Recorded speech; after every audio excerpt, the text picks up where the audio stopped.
let's go ahead and talk about medieval politics and scoot over to that topic. And we'll just I'm just going to hit the high points of this, or at least what I consider to be the high points.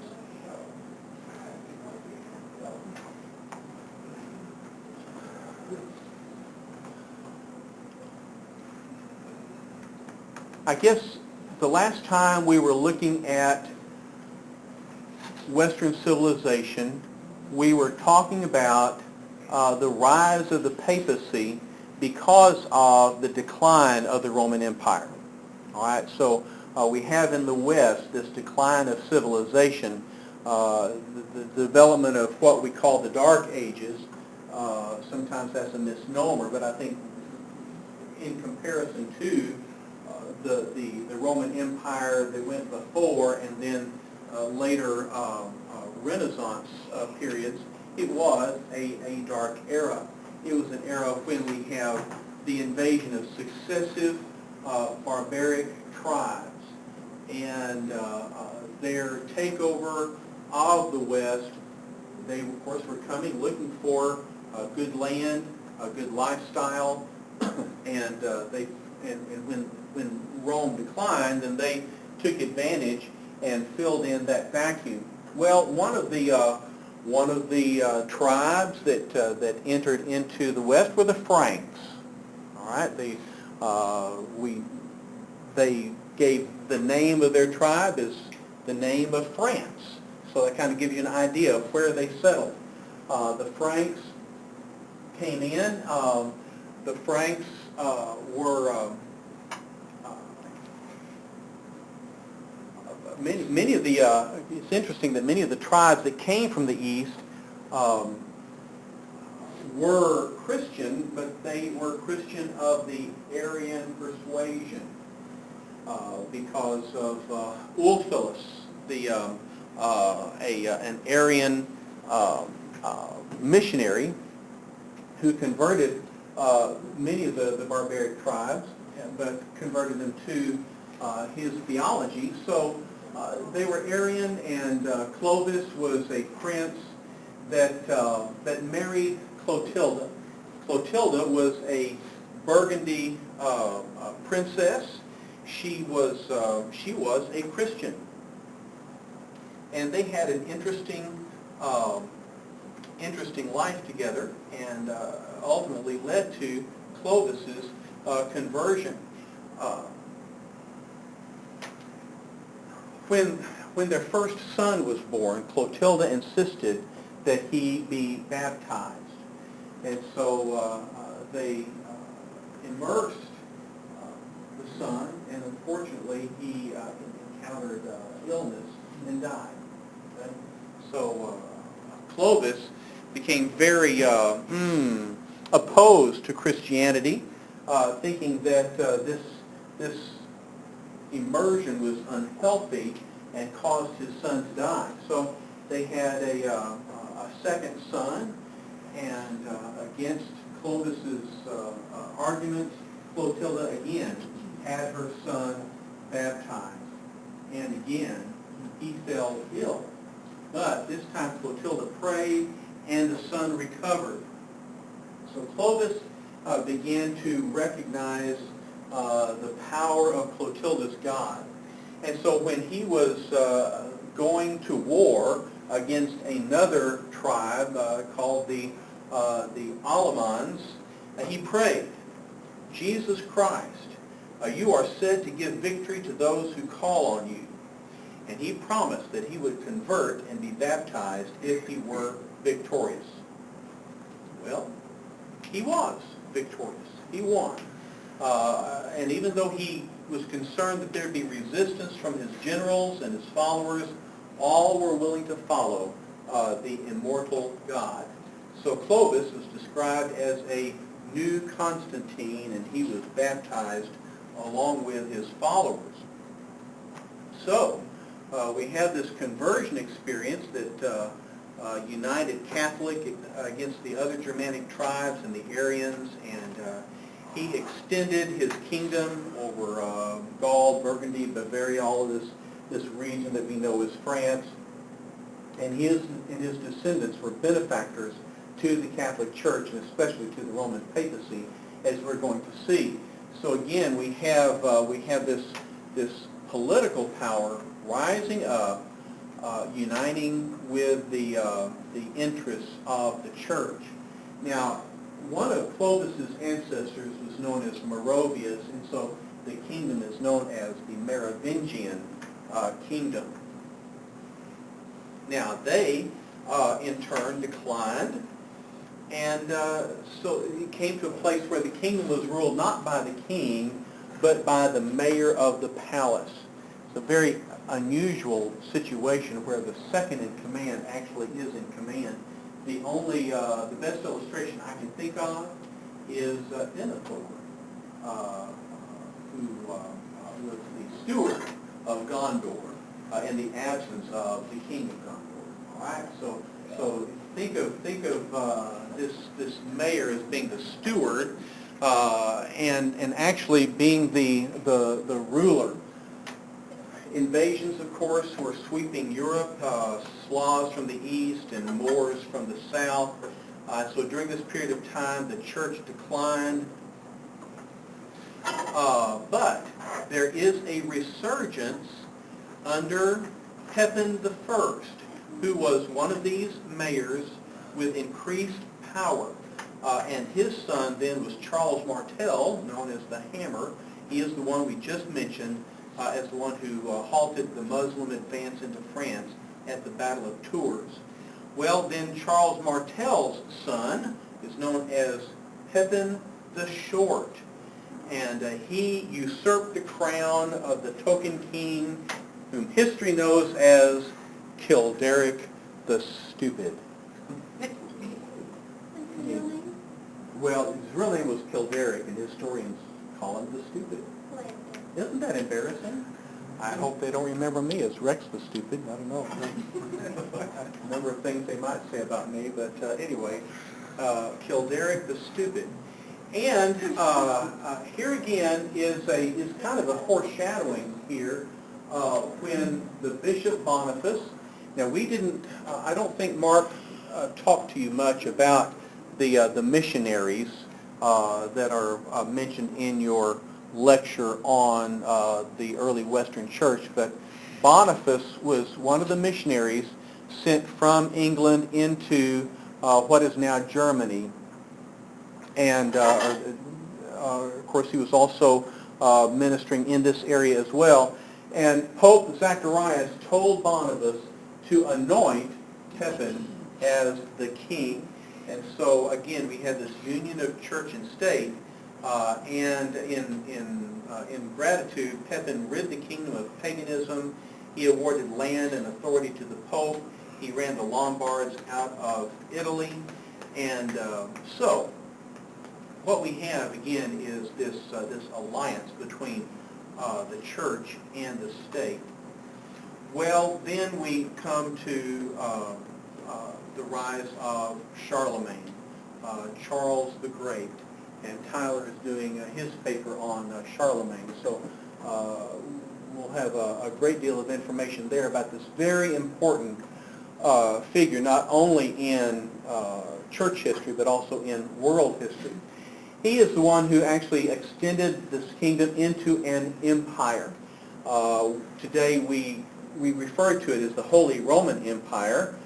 It's often said that it was not holy nor Roman, but it was a major political entity that actually brought a centralized government back to the West. And so we have really the beginnings of a renaissance of political, military power, renaissance of the church, renaissance of education, because of the work of Charlemagne. Now, on Christmas Day in 800, Charlemagne was worshiping and in the cathedral, and the Bishop of Rome, by now we can call him Pope, the Pope, Leo III, was there. And Charlemagne was kneeling in worship, and as he stood up, the Pope was there to put a crown on his head. All right? Now, symbolically, what the Pope was doing was saying that the church has the authority to give the crown and the rule to the emperor. The emperor, on the other hand, probably was not willing to grant that kind of authority to the Pope, but nonetheless, he received it, and he turned out to be a benefactor to the Pope and to the Church. The Holy Roman Empire is the ideal of unified Christian society in Western Europe, the Church and State as partners. We see a lot of reforms in the Church. We see cathedral schools. So during this time, every cathedral, which is of course the church where the bishop resides and preaches, there's a school there, so that provides education. And then there's a renaissance of learning and culture. All right, let me just pause here. Tyler, do you have anything to add about Charlemagne? He did a whole lot in his 14 years as the Holy Roman Emperor, and it really just marked the beginning of what was a long period of the church and state being intrinsically tied. He was crowned by the Pope, and that was a really big deal, and really just gave the church way more political power than it ever should have.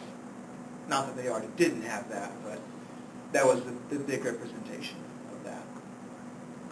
Right. Actually, of course, the church had political power in that it kind of filled this vacuum, as Mark brought out last week. It kind of filled the vacuum left by the decline of the Roman Empire. But with their alliance with Charlemagne, all of a sudden they had some major resources coming to them because of his sponsorship. Okay. All right. Now, unfortunately, Charlemagne died in 814, as Tyler said, only 14 years later, and the empire was divided into three kingdoms, and then new invasions led to a disintegration of that empire. But there's a resurgence then under the Germans, and we have Henry the Fowler, and then we have Otto the First, known as Otto the Great. Again, he was crowned emperor by Pope John the 12th. Interestingly enough, Pope John the 12th was one of the most corrupt popes in history, as we'll find out in the next unit. But he then deposed Pope John, and then put one of his own bishops on the throne. So Otto the Great allied himself with the church. He gave land to the church. He appointed bishops and abbots because he had land to give for cathedrals and for monasteries.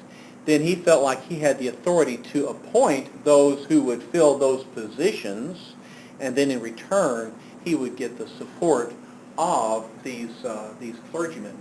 So this even extended the entanglement of church and state even further. All right, Dr. Spivey would grieve to know that I am minimizing Britain. That was one thing that Dr. Spivey always said: don't minimize Britain. But I'm doing so because we need to get to this idea of feudalism. This is such an important concept for us to understand the relationship of church and state throughout the medieval period.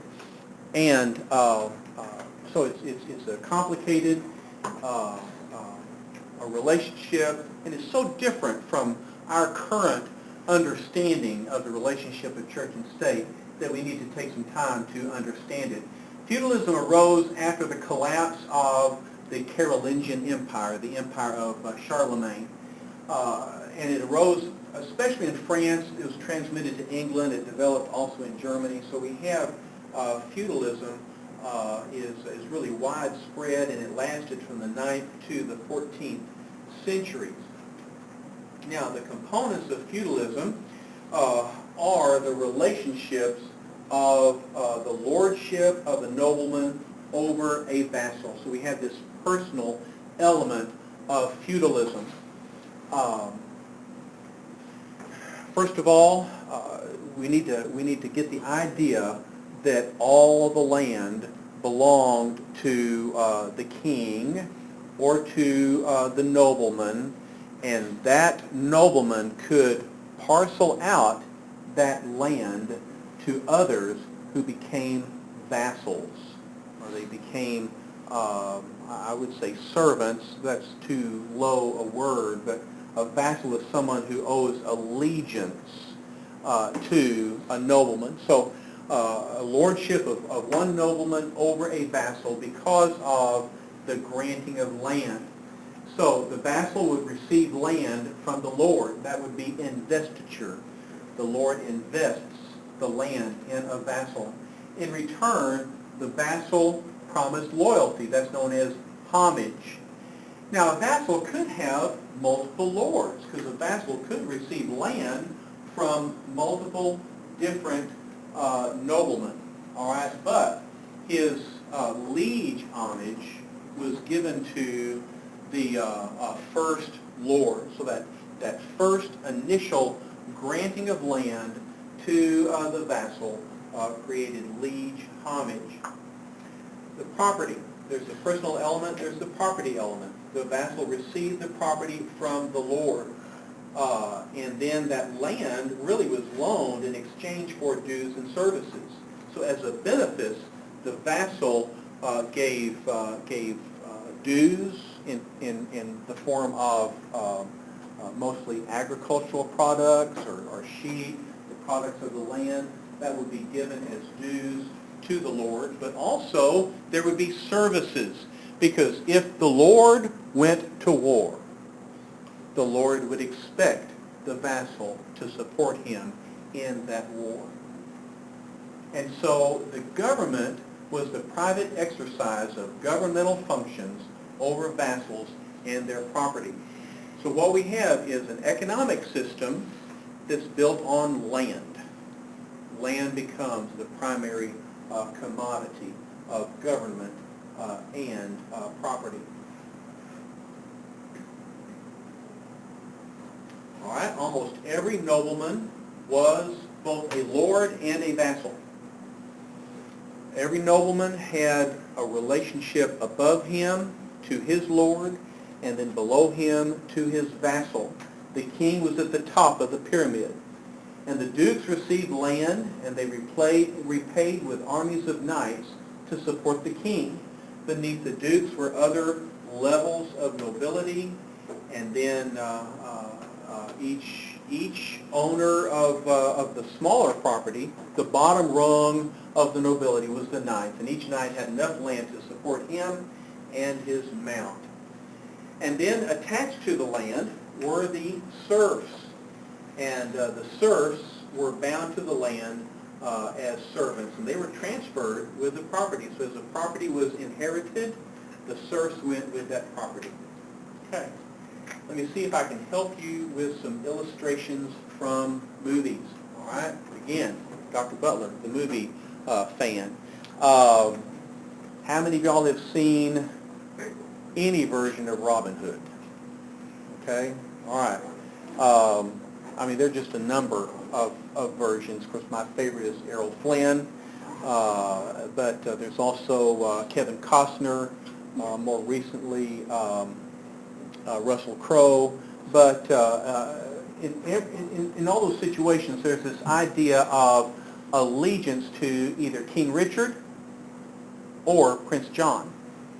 All right, most of the characters in these movies owe their allegiance to King Richard, but Prince John is trying to woo their allegiance away, or in the case of the Kevin Costner movie, it's the Sheriff of Nottingham, although Alan Rickman made an outstanding villain.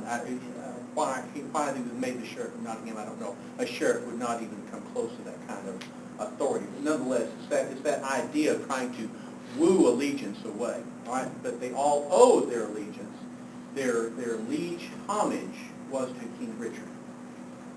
But the villain was trying to woo that allegiance away.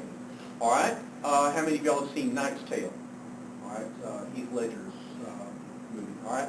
And the bad guy there was Count Ottomar, and he had several titles. Remember his herald kind of blah blah blah blah. So he had several properties, but his liege homage was owed to Prince Edward, the Black Prince. Remember that at one point he had the authority to send Ottomar to war, pull him out of the tournaments. He sent him to war.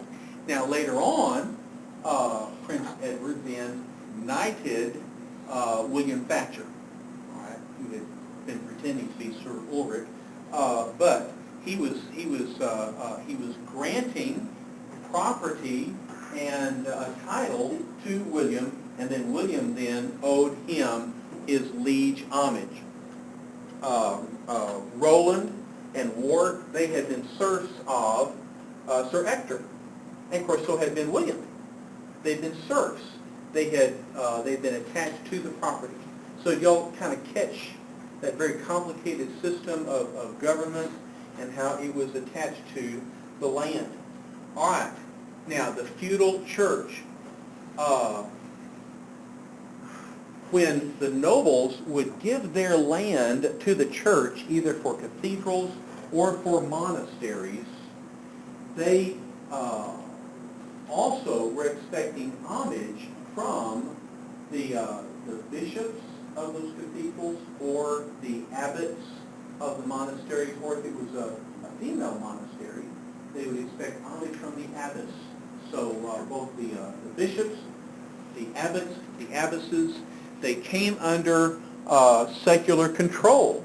And so the churchmen became the vassals of secular lords. And so they had this very complicated dual allegiance to the nobleman and to the church headed by the Pope. Do you see how complicated that becomes? So the religious vassal was actually required to provide armies for the nobleman who provided the land. Again, the Errol Flynn Robin Hood.